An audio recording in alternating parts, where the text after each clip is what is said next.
part of this show is we have our Jester here, which has some questions in his head that we're going to pull out randomly. Okay. And they are all shapes and sizes. And so we're going to see how Josh likes to think, what comes to his mind, and we'll have different conversations about stuff. So out of the Jester's head, very first is who's an artist in a completely different field who totally blows your mind? I always wanted to be an architect.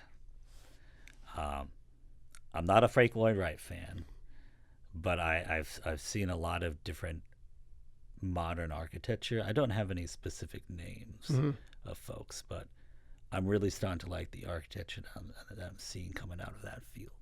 So what is it about Frank Lloyd Wright that doesn't jive with you?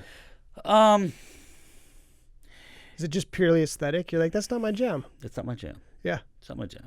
So my wife and I went to the Frank Lloyd Wright house, and everyone's like, so what did you think? I'm like, it's a house.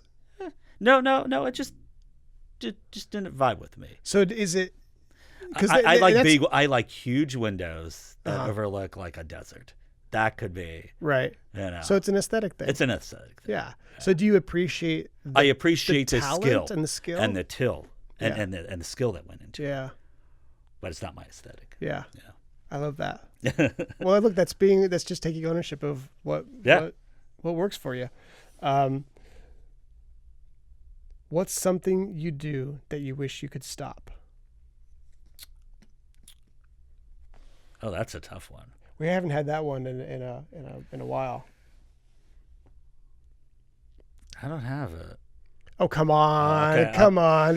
What's like one thing you're like, I like do like nose booger missiles and I really shouldn't do that. You know, like I wish I didn't. No, I think from a professional perspective, sometimes I'm overzealous about, and I think that could be said for a lot of creatives. Okay. I'm overzealous about my ideas. We all are though. Yeah. So give me a personal one. Oh, a personal one. Like what would your wife say? Oh, anger management. Oh yeah, absolutely. Oh yeah. Is it? That's like it's a small man, huge ego thing. Like I don't have as much ego as others though. Like, I do got the anger thing. We're working on it though. Right. We're working on it. Look, knowing you got it, knowing you're working on it. What's she been calling it recently? Co-regulation. Co-regulation? Co-regulation. It's a thing. We've been meditating together. That's great. Yeah. That's awesome. Yeah. Look, I even got the little beads. All right. I got the beads. So is it helping? I don't know, man.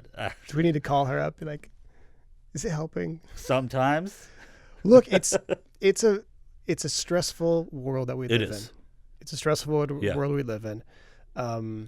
Whether you're married, whether you're single, whether you have kids, whether you're a VP or whether you're an AP, like the stresses are real on every single level. And I think now they've become even more so with, we're always connected to everything. You wake up in the morning and you have an email waiting for you. Yep. Whereas 20 years ago, you'd wake up in the morning, you'd go get your coffee, and then you get to work, and then you deal with whatever was haggling you. The world is just different, and I think those stressors do make us angry quicker. Yes, they do. And so being able to regulate those things is supremely important. Yeah. I've got 4 kids, and they all in some way, shape, or form drive me nuts. But I love them all, So how we communicate those frustrations, getting mad is okay. What you do with it is the difference. Right.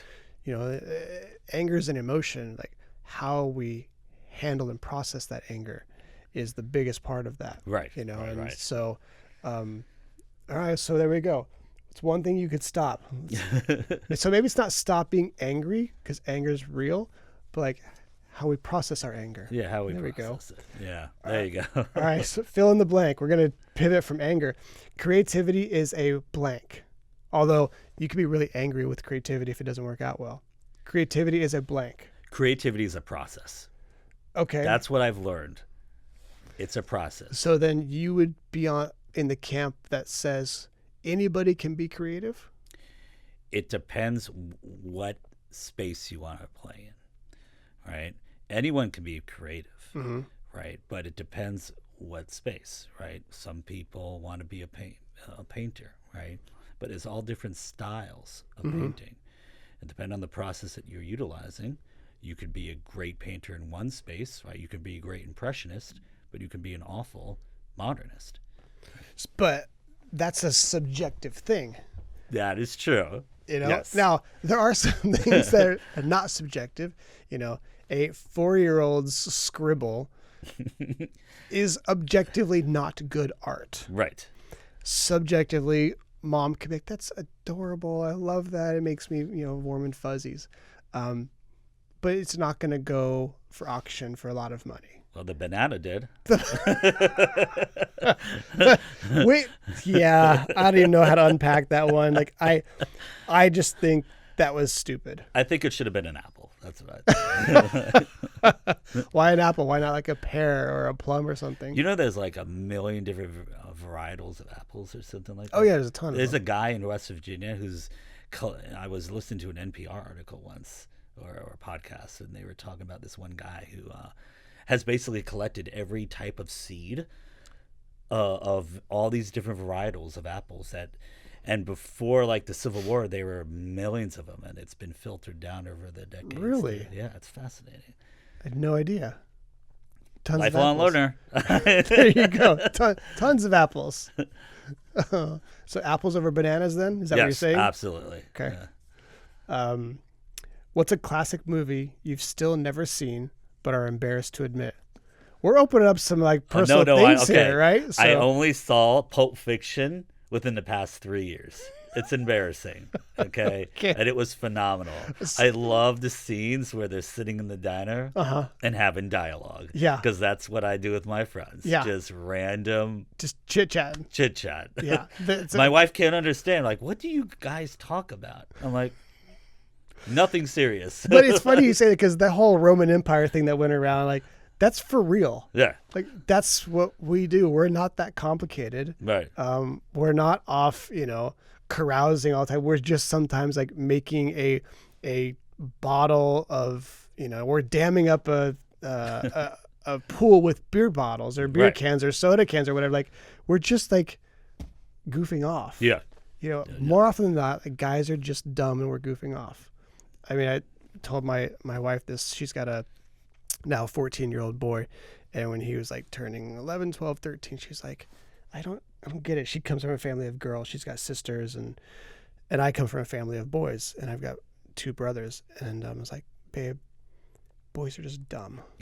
It's like, I am a boy. I'm a guy. Like, we're just dumb. Yeah. At one of his birthday parties, like, just listen. Just listen to what happens. And so, his friends come in and they're making these dumb noises and they're laughing at dumb things. And she goes, you're right. They're just dumb. Like, they are.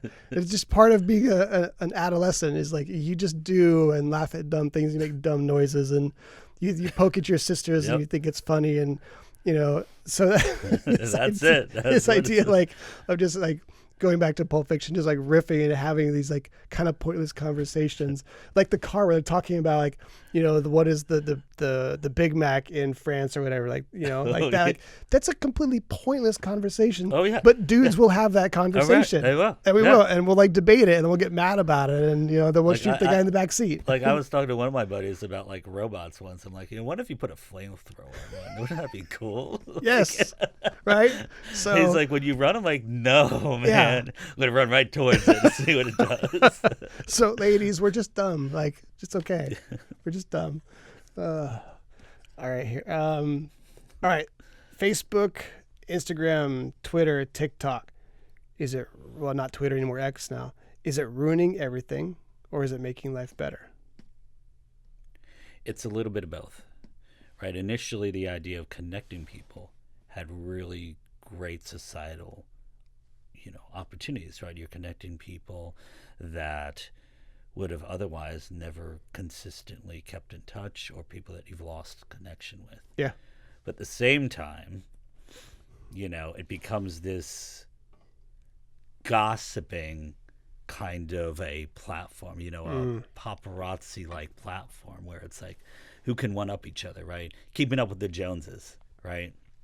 And I fell into that. Sure. You know, like I like to post on Facebook, and you know, at some point it's like, what's am I really adding to? Am I really adding to society? Yeah, Not really. No. My initial idea behind it was keeping track of everything because I can't remember what I did last week, and so it would just prompt me like, "Hey, did you know that 3 years ago you did this?" I'm like, "No, I did not." Even if it's the coolest thing in the world. My wife and I went to hiked the Inca Trail a few years ago. That's cool. And it's cool, but I forgot. So, like, it's kind of nice to be reminded of that every so often. Yeah, you know? I've had those conversations with my wife. She's like, "Do you remember?" I was like, "I don't remember." She's like, "How could you not remember that?" I don't know. A million things rolling around up here. I don't know. It just happens that way. I just forgot.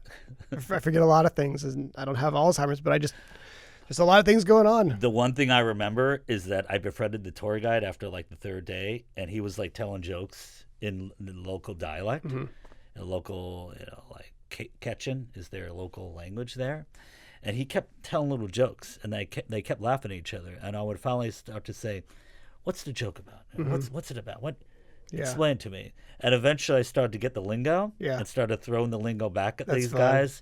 And one of them started rolling down the mountain just laughing because he's like, you know, who is this gringo who understands, you know, the local dialect? And I'm like, that's a gem right there. That to me is a memory. Yeah. You know, more so than, you know, seeing all the cool temples and stuff, which is awesome. Yeah. But that connection, you know, that's a human connection, linguistic connection, right? That human connection. Yeah, I mean, human connection is supremely powerful. Yes, you know, it's one thing to go see those things, but like if you were to see that by yourself, right? Like, yeah, it's cool, I saw it, but you now have a human connection memory to tie to that, right? That makes it more powerful. Yes. Yeah, I love that. A lot more powerful. Love that. All right, we're getting through some good ones here. Okay, because we touched on this a little bit, is creativity a skill, a gift, a practice, a muscle, or a curse? It depends who the creative is. Look at Van Gogh. For him, it was a curse. But do you think that he had to, for instance, practice it? Or do you think that he had to use it like a muscle? I think he had to use it like a muscle. You know, he had a lot of medical issues. You know, I think he was prescribed some sort of medicine that made him colorblind at the time that they didn't know, right? And so, you know, all the paintings that you see with the wildflowers looking green, that's because he thought they were green. Yeah. And so, like, one could say that was a curse. But at the same time, you got really, really talented illustrators, you know, out there that I really admire, you know, who can really, you know, design remarkable works of art. Yeah. You know, one of the UXers that I worked with at Booz Allen was an illustrator on the side, and I was looking at her work. I was like, wow, that's amazing. What are you doing this UX stuff? Right. Well, it pays the bills. I know it does. Yeah. Yeah. Yeah. That's interesting. Well, I think that list is skill, gift, practice, muscle, curse. You could probably say yes to a lot of them. To all of it. Yeah. All at the same time. You know, I think creativity it's very subjective. That there's not one way to measure it. And I think that's a challenge. I think that people who work in traditionally creative fields, I think, have a little bit of a look down their nose at a non-creative field and be like, well, you're not creating. Right. You're not creating, you know? And like, well, I'm problem solving. There you go. And I think problem solving is a form of creativity. Yeah.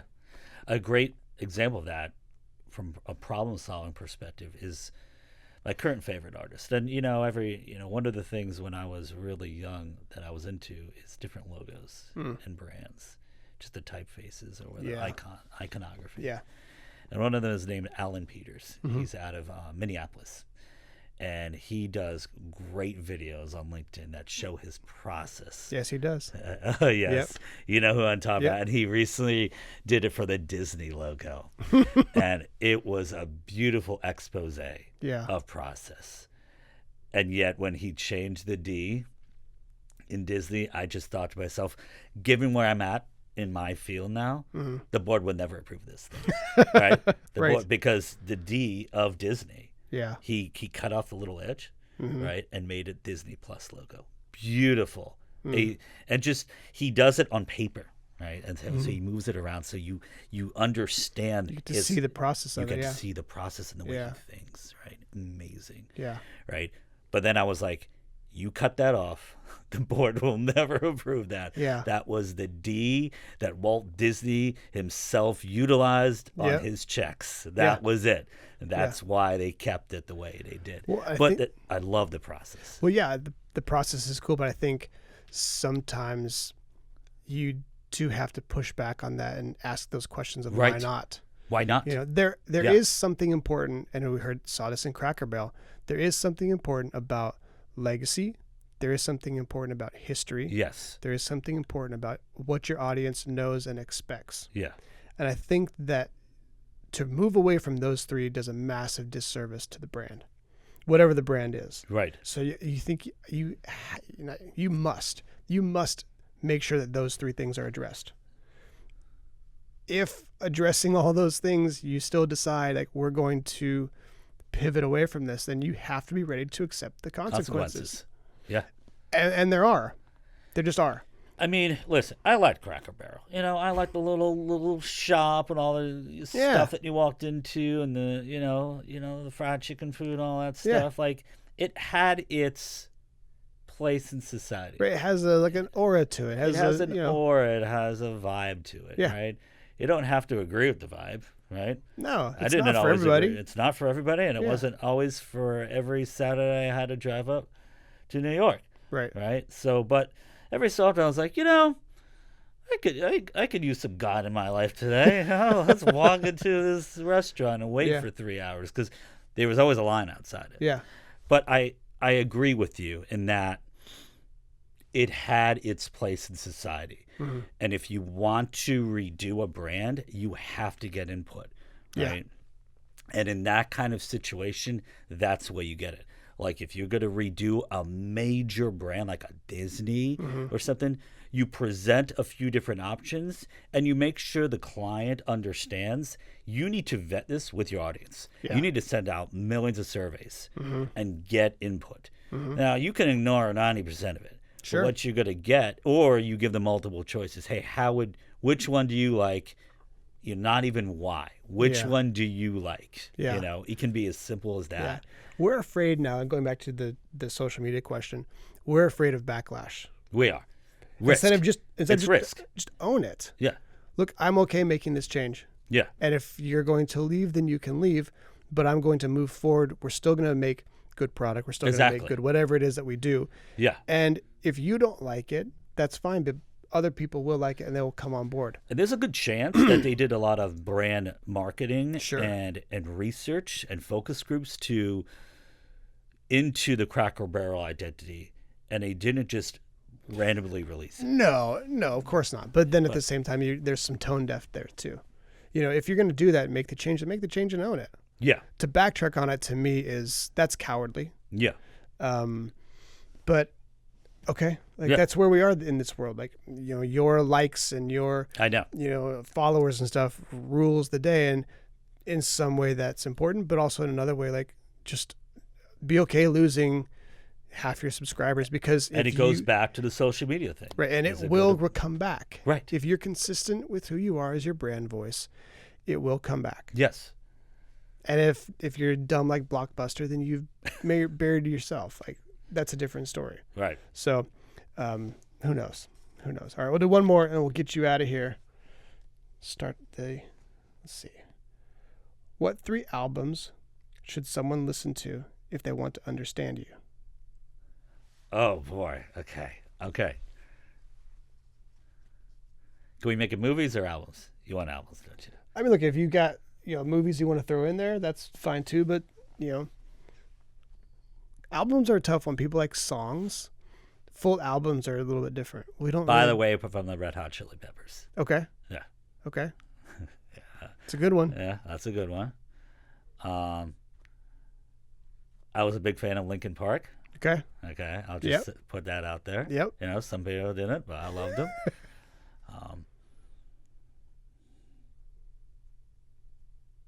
I like Johnny Cash. Oh, those are three different ones. That's I know. I have a variation of music that I like. Yeah. And I have different vibes. You know, I'm a Johnny Cash fan. I'm a Linkin Park fan. I'm a Red Hot Chili Peppers fan. There you go. Depends. Hopefully, you catch me on a non Johnny Cash day. I